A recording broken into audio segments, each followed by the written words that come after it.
5.1 activity की अगर हम बात करें तो उसमें क्या करा हमने ना एक प्लांट, पॉटेड प्लांट लिया हमने, चाहे वो हमने मनी प्लांट ले रहे हैं या फिर क्रोटन्स ले रहे हैं, ठीक है। तो हमने क्या करा, उसको ना डार्क रूम में रख दिया 3 दिन के लिए, ओके, ताकि जितना भी उसके अंदर स्टार्च होगा वो क्या हो जाए, यूज्ड अप हो जाए। उसके बाद हमने 6 घंटे के लिए उसको सनलाइट में रखा, ओके, ताकि वो अपना फूड प्रिपेयर कर सके, यानी फोटोसिंथेसिस कर सके।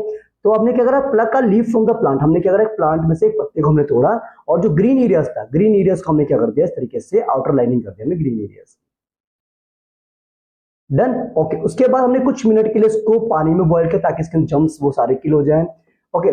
और दूसरी बात, फिर इसको हमने क्या करा, अल्कोहल में डाला, और अल्कोहल में डालने पर क्या होगा, इसके अंदर जो क्लोरोफिल वाला पार्ट होगा, ग्रीन पार्ट जो होगा ना, वो सारा का सारा क्या हो जाएगा, ग्रीन पार्ट डिसॉल्व हो जाएगा, किसमें, अल्कोहल में डिसॉल्व हो जाएगा, ठीक है, गुड। अब उसके बाद हम देखेंगे जो कलर होगा लीफ का, वो कलरलेस हो जाएगा अल्कोहल में। हम जब इसको क्या करेंगे, बॉईल करेंगे, और जो अल्कोहल का जो कलर होगा वो क्या हो जाएगा, ग्रीन हो जाएगा, ठीक है। अच्छा, अभी कह रहा है कि उसके बाद आपने क्या करना है, उसको डाइल्यूट सॉल्यूशन ऑफ आयोडीन में डालना है कुछ मिनट के लिए। तो आपको क्या देखने के लिए मिलेगा, तो आप देखेंगे जो कलर जो होगा लीफ का, ग्रीन एरियाज वाला जो पार्ट होगा वो तो ब्लू हो जाएगा, डार्क ब्लू हो जाएगा। तो इससे क्या पता चलता है, इससे पता चलता है कि भाई वहां पर क्या प्रेजेंट है, स्टार्च प्रेजेंट है। लेकिन जो कलरलेस वाला पार्ट है वहां पर स्टार्च प्रेजेंट नहीं है। समझिए बात को, क्लियर और नॉट, ठीक है। तो ये चीज आपने ध्यान रखना है। तो इसका मतलब ये है, क्लोरोफिल तो है एक तरीके से क्या है, इंपॉर्टेंट पार्ट प्ले करता है for the process of photosynthesis. अब 2 फ्लावर पॉट हमारे पास है, ठीक है, सेम साइज के, उसको हमने 3 दिन के लिए डार्क रूम में रखा, बिल्कुल जैसे कि हमने पहले वाले एक्टिविटी में किया था। अब हमने क्या करा, उन दोनों को अलग अलग ग्लास जार या बैल जार के अंदर उसको हमने प्लेस कर दिया, और एक में डाल दिया हमने पोटेशियम हाइड्रोक्साइड वॉच ग्लास में, और एक में हमने पोटेशियम हाइड्रोक्साइड नहीं रखा। उसके नीचे लगा दिया हमने, क्या कहते हैं, यहाँ पर वैसलीन लगा दिया ताकि इसमें एयर टाइट हो जाए, इसमें कोई भी एयर की पास ना हो, एयर पास ना हो, ठीक है। अब उसके बाद हमने क्या करना है, इसको सनलाइट के प्रेजेंस में रखना है लगभग 2 घंटे के लिए। तो आप देखेंगे कि जो CO2 जो हमारा KOH है ना, KOH, ये क्या करता है, CO2 गैस को एब्जॉर्ब कर लेता है, क्या कर लेता है, एब्जॉर्ब कर लेता है। तो इसका मतलब इसके अंदर जो है CO2 गैस बिल्कुल भी नहीं होगी, और कार्बन से गैस नहीं होगी तो फोटोसिंथेसिस नहीं होगा, लेकिन यहाँ पर CO2 गैस होगी। तो अगर हम यहाँ पर चेक करेंगे, इसके पत्तों को तोड़ करके वही प्रोसेस करेंगे, वाटर में बॉईल करेंगे, अल्कोहल में बॉईल करेंगे, फिर उसके बाद हम क्या करेंगे, स्टार्च चेक करेंगे, तो आप देखेंगे कि यहाँ पर आपको कोई भी स्टार्च देखने को नहीं मिलेगा, नो स्टार्च, नो स्टार्च, ठीक है।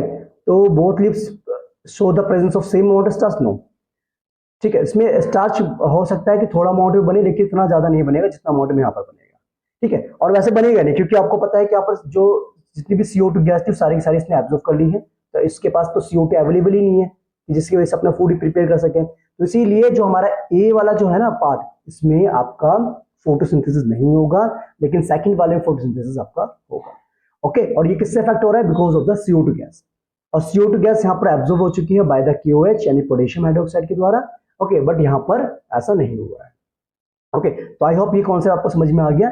दो बेटे एक एक्टिविटी दे रखी है 5.3, इसमें क्या बोला गया है कि अगर हम 1 ml स्टार्च सॉल्यूशन लेते हैं, ठीक है, दोनों टेस्ट ट्यूब में, ए में भी और बी में भी, और उसके बाद एक केवल हम स्लाइवा लेते हैं, स्लाइवा मीन्स हम अपना थूक जो है टेस्ट ट्यूब ए में डालते हैं, और दोनों टेस्ट ट्यूब को 20 से 30 मिनट तक हम छोड़ देते हैं, ओके। तो स्लाइवा के अंदर बेटा कुछ एक ना एंजाइम होता है, जिसके बारे में अभी आपको बताऊंगा।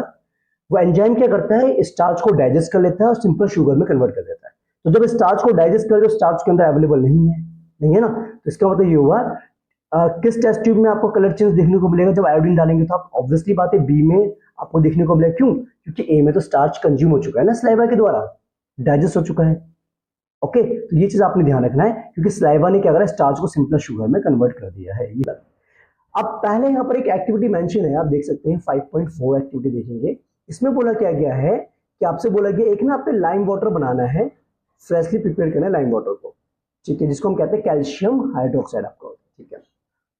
हमने क्या करा, इसमें से ना हमने क्या करना है, एयर को ब्लो करना है, यानी फूंक मारनी है इसमें, जैसा कि टेस्ट ट्यूब में आप देख सकते हैं बी वाले में, okay. Note how long it will takes for the lime water turn milky, ये कह रहा है कितना टाइम लगेगा इस लाइम वाटर को मिल्की होने में। तो आप देख रहे जैसे आप फूंक मारोगे तो लाइम वाटर तुरंत के तुरंत जो है क्या हो जाएगा, मिल्की हो जाएगा, means it immediately turns lime water milky, okay लेकिन क्या कर रहा है, यूज अ सिरिंज और अ पिचकारी to pass air through some fresh lime water. फिर आपने क्या करना है, दूसरा टेस्ट ट्यूब आपने लिया, उसमें आपने कुछ फ्रेश लाइम वाटर लिया और उसको आपने पिचकारी से उसमें एयर पास ऑन करवा रहे हैं, या फिर आप सिरिंज का यूज कर रहे हैं। जैसे आप देखना क्या करेंगे, यहां से इसमें आप एयर को पास करेंगे तो इसमें क्या होगा, लिमिटेड अमाउंट में CO2 गैस होगा। CO2 गैस मतलब कम अमाउंट में होगा। ओके जिसकी वजह से इसको टाइम लगेगा अब मिल्की होने में। देखा है आपको, देखो it will take more time to turn the lime water milky. क्यों ऐसा, क्यों, क्योंकि भाई इससे ये पता चलता है, देखो what does this tell us about the amount of carbon dioxide in the air that we breathe out. देखो it shows that the breathe out air contains more CO2 as compared to air. ठीक है, अब एक बात का ध्यान रखना बेटा, जो हमने सांस छोड़ी है ना, जो हम फूंक मार रहे हैं, तो उसमें जो CO2 का अमाउंट वो ज्यादा है comparison to the present in the air. Air में जो CO2 गैस प्रेजेंट है उसके कंपैरिजन में हमारे जो बॉडी के अंदर से CO2 निकला है उसके वो ज्यादा अमाउंट में। इसीलिए जो है आपने जिसमें फूंक मारा था उसका जो है लाइम वाटर जल्दी से मिल्की हो गया था, लेकिन इस वाले का नहीं हुआ था। तो आई होप आपको ये एक्टिविटी क्लियर हो गई। ओके ना, अगर बात करें बेटा नेक्स्ट एक्टिविटी की हम बात करें,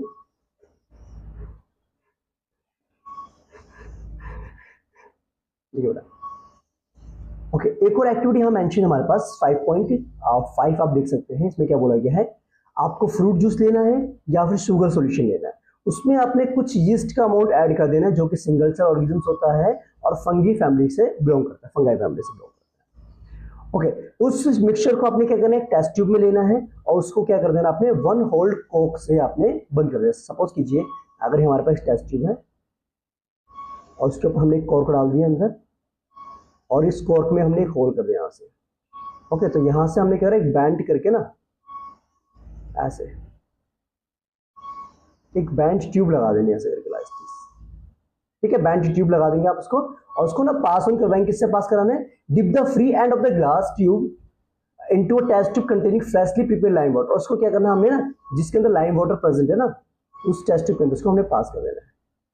ठीक है, तो जितनी भी यहां पर से CO2 गैस बनती जाएगी उसमें जाती जाएगी और लाइम वाटर क्या हो जाएगा आपका, मिल्की हो जाएगा। कैसे, देखो what changes observe in the lime water आपका मिल्की हो जाएगा। How long does it take for this change to occur. देखो air taken out through the test tube makes lime water milky हो जाएगा। कितना टाइम लगेगा, इमीडिएटली हो जाएगा बेटा, तुरंत जैसे CO2 गैस में पास होगी। Okay what does tell us about the product of fermentation. देखो एक्चुअल में हो क्या रहा है, यहाँ पर फर्मेंटेशन हो रहा है। फर्मेंटेशन क्यों हो रहा है, क्योंकि जो यीस्ट होता है ना वो शुगर सॉल्यूशन को in the absence of oxygen के एब्सेंस में क्या करता है कि उसको कन्वर्ट कर देता है कार्बन डाइऑक्साइड गैस में और अल्कोहल में कन्वर्ट कर देता है। और यही जो CO2 गैस है ये टर्न्स कर देती है मिल्की, किसको मिल्की कर देती है, आपके लाइम वाटर को मिल्की कन्वर्ट कर देती है, मीन्स व्हाइट हो जाता है उसका सॉल्यूशन।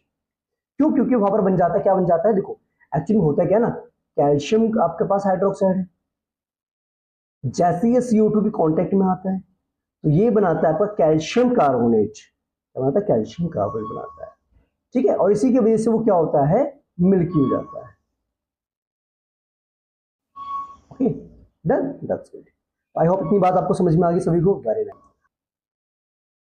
देखिए बच्चे एक्टिविटीज करवाने का मेन मोटिव ये है कि आपको सारे कॉन्सेप्ट समझ में आना चाहिए। इवन अगर एक्टिविटीज से क्वेश्चन पुट अप किए जाते हैं तो आपको वो भी आना चाहिए। देखो आपके पास 5.6 एक्टिविटीज में क्या बोला गया है, आपने फिश एक्वेरियम देखा होगा जिसमें हमने फिश को रखा जाता है। ठीक है, they open and close their mouth and gill slits और the operculum which covers the gill slit. देखो क्या है ना, जब क्या कहते हैं जो हमारे फिश होती हैं वो ऑक्सीजन को इनटेक करेंगे, उनको भी ऑक्सीजन की रिक्वायरमेंट होती है, तो वो क्या करते हैं अपने माउथ को ओपन करते हैं और माउथ को ओपन करने के साथ साथ गिल्स की भी ओपनिंग होती है जहां पर वो क्या करते हैं गिल्स में डिजोल्व जो ऑक्सीजन होती है उसको ट्रांसफर करते हैं और जो ब्लड वेसल से कनेक्टेड होता है वो पूरी बॉडी में सप्लाई कर देते हैं।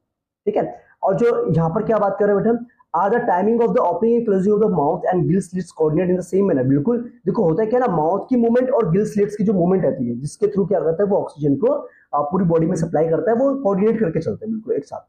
ठीक है, अब क्या बोला गया, count the number of time fish opens and closes mouth in a minute. देखिए ना एक्चुअल में क्या होता है, एक मिनट में जो फिश होती है ना उनकी जो क्या कहते हैं माउथ की ओपनिंग और closing for intake of water या इनटेक ऑफ ऑक्सीजन के लिए, ठीक है, वो वेरी करता है। किस पर डिपेंड करता है, उनके टाइप ऑफ फिश के डिपेंड करता है, साइज ऑफ फिश पे डिपेंड करता है। ठीक है, अगर इसको हम कंपेयर करें अपने साथ तो हम देखेंगे कि जो हमारा ब्रेथिंग रेट है वो हमारा लो होता है, ठीक है, बट फिश का जो होता है ब्रेथिंग रेट वो फास्ट होता है। क्यों फास्ट होता है? Because they have to take the oxygen present in the dissolve form in water, ठीक है, जो वाटर में डिसॉल्व फॉर्म में जो ऑक्सीजन प्रेजेंट होती है उसको उनको इनटेक करना होता है, जो कि इनसफिशिएंट होता है, प्रॉपर अमाउंट में अवेलेबल नहीं होता है। जैसे देखिए बेटा यहाँ पर ना एक्टिविटी आपको 5.7 में मेंशन किया गया हुआ है। इसमें बोल रहे हैं कि आपने एक हेल्थ सेंटर जाइए जो आपके आसपास के इलाके में है, आपने नॉर्मल हीमोग्लोबिन की रेंज को मेजर करना है ह्यूमन बींग्स में। जैसे कि यहाँ पर मैंने मेंशन किया हुआ है, मैन में होता है 14 से 17 ग्राम्स पर 100 ml होता है, विमेंस में होता है 12 to 15 एंड चिल्ड्रंस में होता है 11 to 16 होता है। ओके, ये कह रहा है is it the same for the children and adults? नहीं, बिल्कुल नहीं होगा। एडल्ट्स में आपका देखो बिल्कुल मैंने बताया था 14 से 17 की रेंज है और चिल्ड्रंस में 11 to 16 की रेंज में आपका आता है, तो ये सेम नहीं होता है। Is there any difference in the haemoglobin levels for men and women? बिल्कुल ठीक है, क्योंकि देखो आपको पता है हीमोग्लोबिन जो लेवल की रेंज होती है वुमेन्स में कम होती है कंपैरिजन टू द मैन। अब कह रहा है visit the veterinary clinic in your locality, find out which is the normal range of haemoglobin contain in the animal like the buffalo और द काउ। देखो बोला क्या गया, अब आपने जो है ना उस क्लिनिक में जाना है जहाँ पे एनिमल्स वगैरह का चेकअप होता है, ओके, और वहां पर बताना है कि जैसे कुछ एनिमल्स जैसे बफलो है, काउ है, इन सब की हीमोग्लोबिन की रेंज क्या होती है। तो मैंने यहाँ पर मेंशन की हुई है, दैट इज 10.4 से लेकर 16.4 ग्राम्स पर 100 ml तक होती है। ओके, अब क्या कह रहा है, is this content difference in cops males and female animals? बिल्कुल डिफरेंट होता है। काप्स में माना जाता है कि हीमोग्लोबिन का जो लेवल होता है वो मोर होता है comparison to the male and female animals comparison में। और हम बात करें the difference seen in the male and female human beings and animals, देखो आपको पता है जो एनिमल्स होते हैं यानी कि ह्यूमन बींग्स की अगर बात करें हम, ह्यूमन बींग्स को ज्यादा ऑक्सीजन की रिक्वायरमेंट होती है for the various biological work के लिए, इसीलिए ह्यूमन बींग्स के अंदर जो होगा हीमोग्लोबिन जो है ज्यादा होगा कंपैरिजन टू द एनिमल्स, ठीक है। ये डिफरेंस मैंने आपको समझा दिया क्यों होता है, ठीक है। आपका how would the difference if any be explain?